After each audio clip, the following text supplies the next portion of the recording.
Anna. I'm the facilitator. I watch the time and make sure that the discussion goes smoothly. I summarize your ideas and help you take turns. What's up? My name is Leonardo, but you can call me Leo. I am in my second year of university and I am the president of the Forest Protection Club at our school.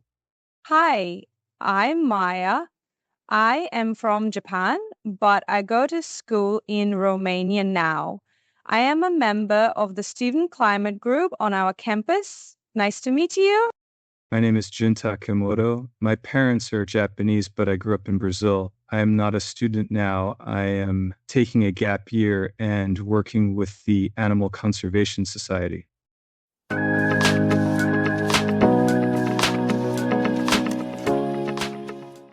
Welcome, everyone. I am Anna, will be the facilitator for this roundtable discussion. Our question is, what should WWF do about deforestation?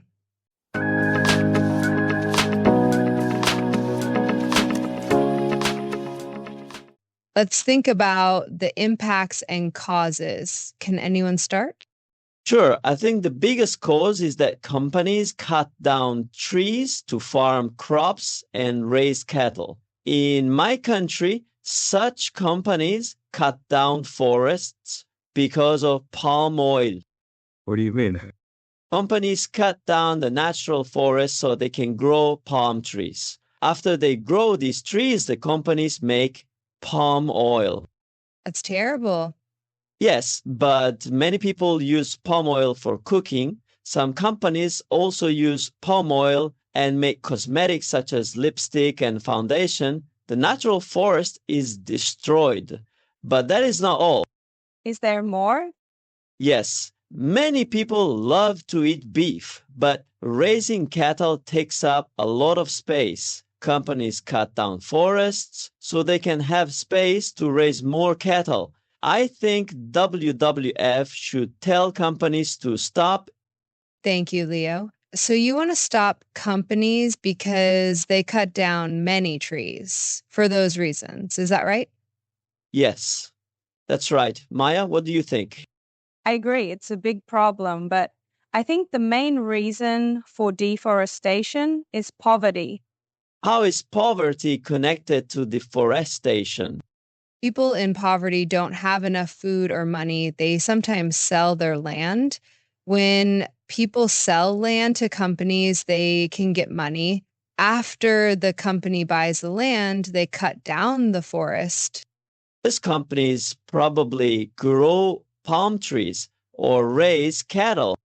I think you're right, but there is another problem connected to poverty. Many people grow food for their families.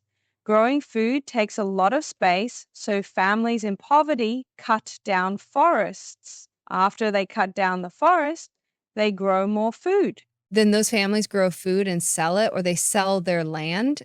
WWF should help them find other jobs.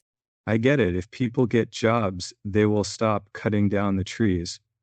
Exactly. Good point. June, what's your idea? For me, the worst impact is on animals. When forests are cut down, tigers, monkeys, and birds lose their homes. WWF should make more protected areas so animals can live safely. You want to protect animals because they lose their homes. That is an important problem. Yes, I agree with June too.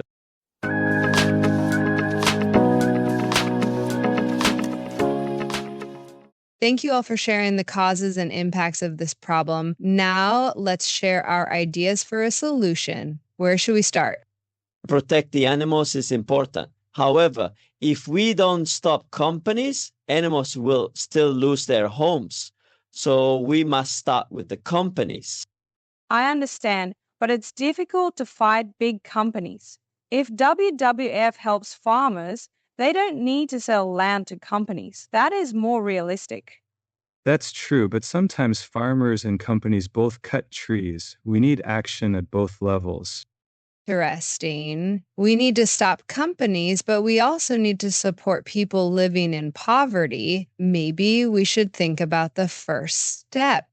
I think we can use the power of education. What do you mean? WWF can teach local communities about farming. People can grow food without cutting down so many trees. If people learn those techniques, they will have food for their families without cutting down the forests. So first, WF will study farming techniques that still protect the forest. After that, we will send teachers to poor communities and help them learn farming in the forest. You got it. Maya, he looked like you want to say something. Education is an important step, but that takes time. I think a boycott will be faster. What is a boycott? Can you explain it? Boycotts are very powerful. When a company does something bad, customers stop buying products from them. The companies lose money or they change their actions. After these companies change their actions, the customers buy their products again.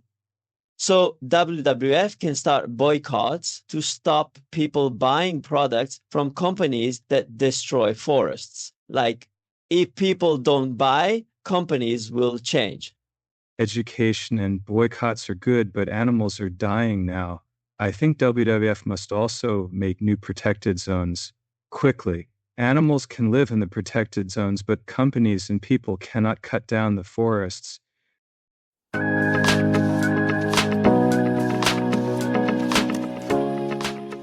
So we have 3 ideas: boycotts, education, and protected zones. Which one is most important for WWF right now?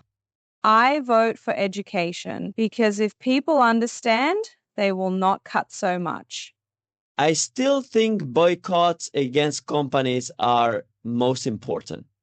And I choose protected zones.